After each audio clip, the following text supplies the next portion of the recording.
Halo semua, ketemu kembali dalam mata kuliah komunikasi antar budaya. Saat ini topiknya adalah tentang the deep structure of culture atau struktur terdalam dari sebuah budaya. Dan kita belajarnya dari keluarga. Seperti yang pernah kita pelajari sebelumnya adalah struktur atau bentuk sosial terkecil, sebuah kelompok sosial atau organisasi sosial terkecil adalah keluarga. Nah, kita akan belajar budaya jelas dari keluarga karena itu yang paling dalam dan yang terkecil dari kehidupan kita. Nah, di sini harus kita ketahui dulu apa deep structure itu apa. Saya memakai dari Samovar di sini yang untuk chapter 3. Saya geser saya sendiri dulu. Nah, jadi kunci dari bagaimana anggota dari budaya itu melihat dunia, melihat sekitarnya, melihat kanan kirinya, itu disebut adalah struktur terdalam. Jadi bagaimana kita melihat dunia itu adalah struktur terdalam dari sebuah budaya. Dan makanya secara sadar atau tidak sadar, asumsi dari struktur terdalam ini membuat sebuah budaya, membuat setiap budaya itu unik, dan menjelaskan bagaimana dan mengapa sebuah gerakan atau sebuah aksi atau sebuah tindakan bersama dari sebuah budaya itu dilakukan. Nah, kadang ini membuat orang yang di luar kelompok budaya tersebut tidak paham kenapa di budaya A memikirkan kematian seperti ini, misalnya dengan bergembira, tapi di budaya yang lain memikirkan kematian harus dengan bersedih atau menangis. Ya.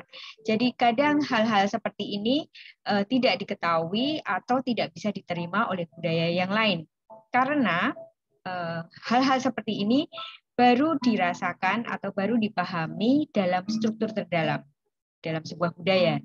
Jadi terbentuk dalam sebuah keluarga. Nah, di sini kita melihat posisi keluarga itu seperti apa dari sebuah organisasi atau kelompok sosial. Yang paling penting itu ada 3. Yang pertama adalah keluarga atau clans, kemudian komunitas, dan bagaimana dunia itu dilihat melalui agama. Jadi keluarga, kalau di sini family, state, religion, atau keluarga, pemerintahan atau negara, dan agama.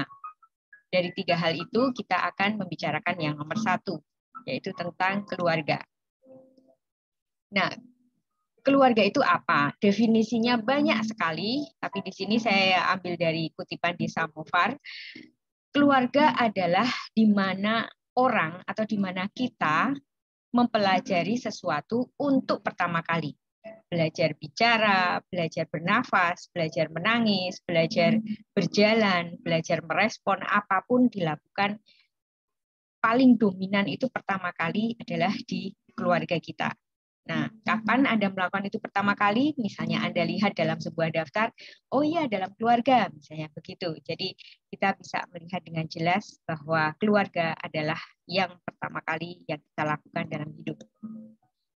Kemudian, bentuk-bentuk dari keluarga dibagi menjadi 2, yaitu nuclear family atau keluarga inti, extended family atau keluarga besar.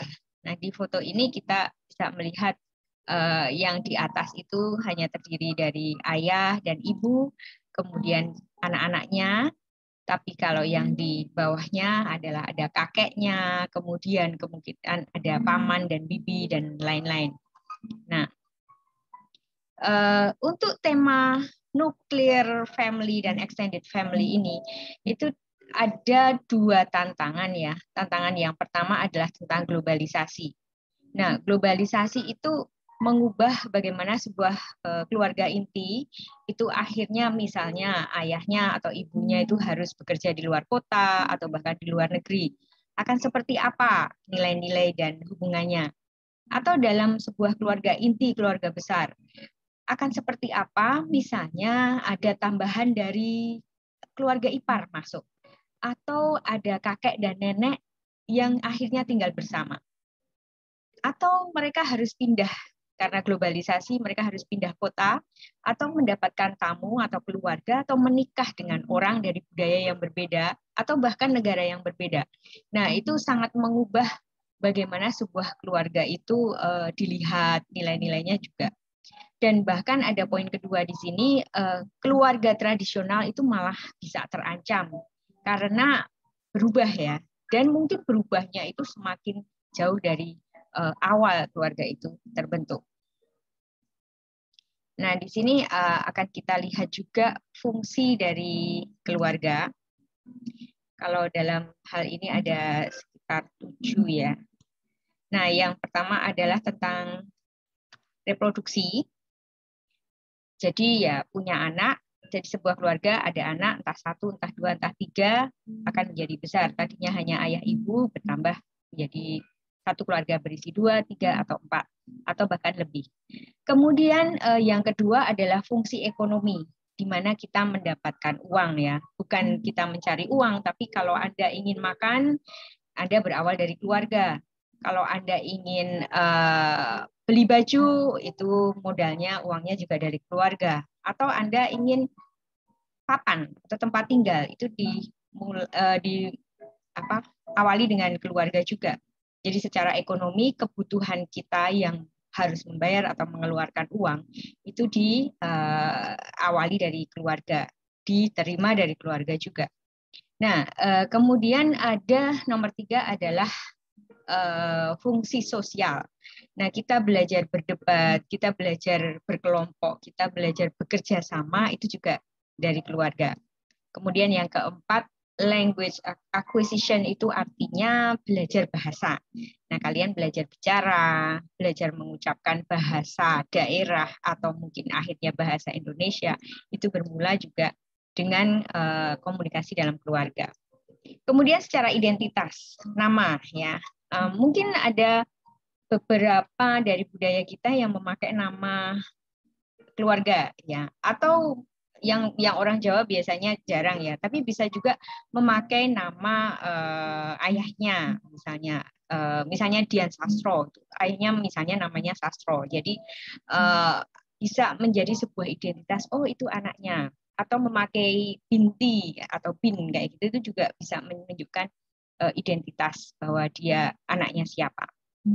Atau juga ada nama-nama tertentu yang menunjukkan bahwa dia dari budaya Jawa, budaya Batak, atau dari pulau yang lain. Jadi identitas dalam nama itu juga bisa menunjukkan dari keluarga. Nah, kemudian fungsi dari nilai dan keagamaan. Jadi kita belajar nilai-nilai baik dan buruk, lalu ritual keagamaan, mengenal agama, interaksi antar agama, itu juga dari keluarga. Dan yang terakhir yang jelas berkomunikasi ya. Kita dari kecil berkomunikasi melalui menangis, kemudian bicara, kemudian lebih kompleks lagi berdebat dan berdiskusi. Lalu dalam hubungan atau interaksi dalam keluarga, itu kita juga belajar tentang budaya. Kita berinteraksi dengan orang tua, ayah ibu yang berjenis kelamin berbeda, kemudian dengan kakak, adik, itu juga menunjukkan atau membentuk sebuah variasi budaya. Yang pertama tentang peran gender. Kalau kita gender itu kan dibentuk oleh sosial ya, oleh masyarakat. Nah, di dalam keluarga kita belajar bagaimana kalau perempuan itu harus melakukan apa, kemudian bedanya apa laki-laki dan perempuan untuk perannya di dalam sebuah keluarga. Kemudian walaupun ya kita sudah belajar kesetaraan bahwa ayah dan ibu bisa bekerja dua-duanya, ada mungkin sesuatu yang memisahkan berdasarkan peran. Misalnya kalau urusan untuk keuangan bisa dengan ibunya, kemudian urusan tentang teknik-teknik di perbaikan rumah misalnya itu dengan ayahnya.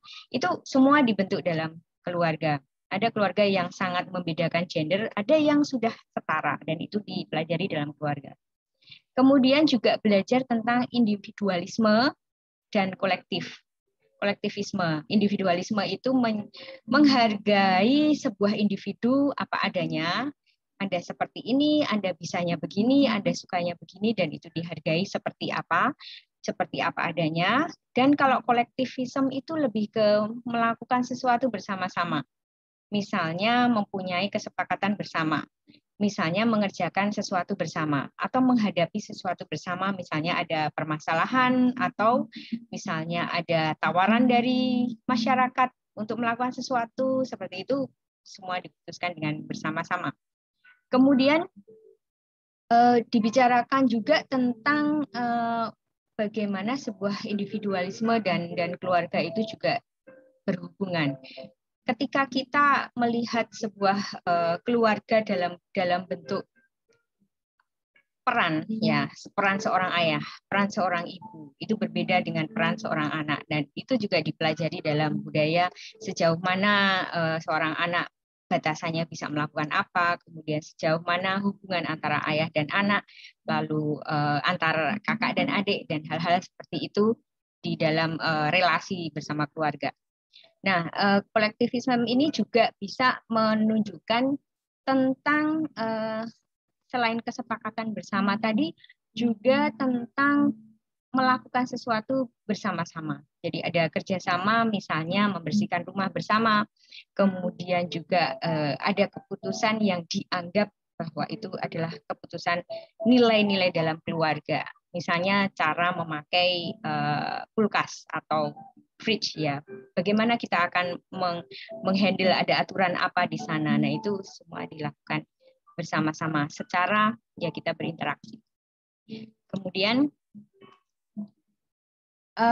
dalam sebuah keluarga itu, misalnya dalam extended family yang keluarga besar ini, selalu ada yang dianggap dituakan atau kakek nenek atau yang orang yang sudah usianya sudah lansia, bisa ayah ibunya atau ada nenek dan kakek.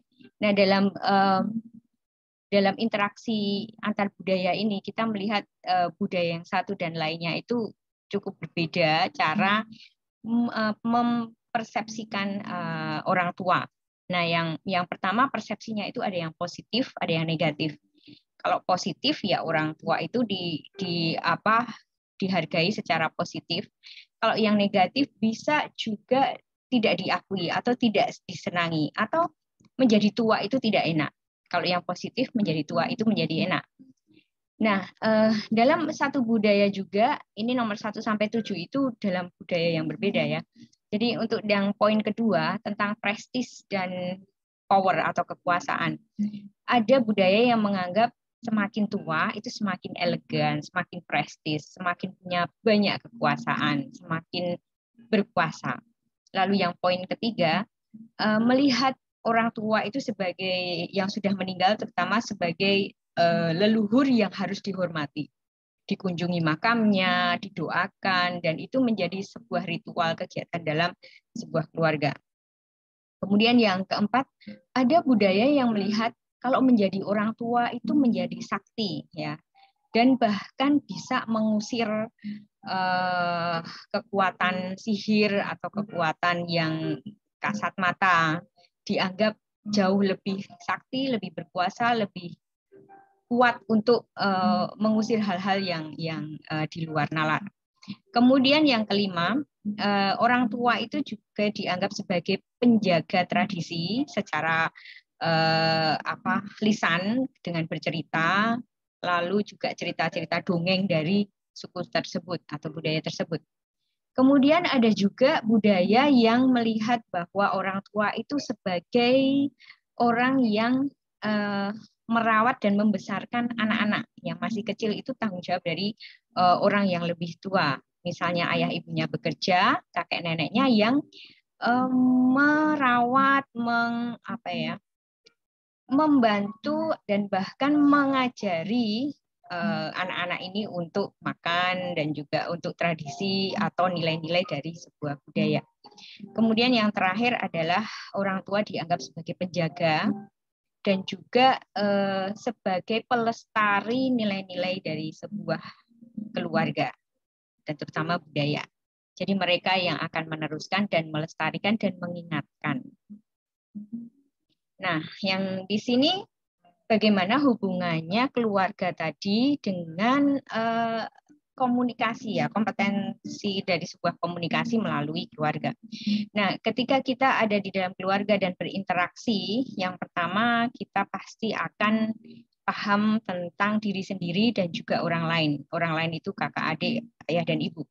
Kemudian dalam keluarga kita juga belajar menguasai komunikasi interpersonal, bagaimana bicara dengan orang tua demi kepentingan tertentu misalnya, atau bicara dengan orang yang lebih muda, dengan adik atau kakak, misalnya kita punya tujuan tertentu, atau menerima misalnya keluhan atau ada konflik, kita belajar di sana. Nah, yang ketiga, belajar tentang perhatian ya, memberi perhatian, memberi hormat, rasa hormat, dan juga ketulusan. Apakah kita membantu kakak misalnya ketika kakak sedang sakit lalu ikut merawatnya, itu seperti apa, tulus atau tidak, kemudian kita punya kekhawatiran atau tidak. Kemudian yang keempat, kita dalam keluarga juga belajar tentang conformity, itu artinya ya kesepakatannya seperti apa, kita menyesuaikan. Tapi selain itu kita juga saling ketergantungan, interdependence. Jadi kita bergantung pada anggota keluarga juga membutuhkan kita. Kemudian yang kelima, kita juga belajar tentang peran-peran gender dan juga peran bagaimana posisi orang yang tua atau yang dituakan di sana seperti apa. Kemudian juga yang keenam, tentang umur ya, bagaimana sikap kita terhadap orang dengan umur tertentu dan umur yang berbeda atau umur yang sama, dan di sini kita belajar di sana. Lalu yang paling penting dan biasanya membuat konflik itu karena budaya itu dinamis dan berubah. Nah, kita juga belajar tentang perubahan budaya ini dan juga melihat bagaimana sikap orang yang lebih tua. Itu ada yang merasa humiliation, itu merasa malu atau merasa khianati ya, betrayal itu lebih tentang pengkhianatan. Misalnya ada budaya tertentu yang zaman dahulu dilakukan, ketika perubahan budaya kemudian poin-poin tertentu tidak dilakukan. Nah, ini kita belajar seperti itu, belajar bagaimana orang tua marah pada kita karena kita tidak melakukan sesuatu seperti dulu. Dan kalau kalian mungkin mengalami kata-kata kalau kakek dulu, atau kalau papa dulu, atau mamah dulu seperti apa. Nah, itu mereka mencoba untuk bernegosiasi, dan kita juga belajar tentang bagaimana supaya konflik itu tidak berlanjut. Sekian dulu dari saya. Terima kasih.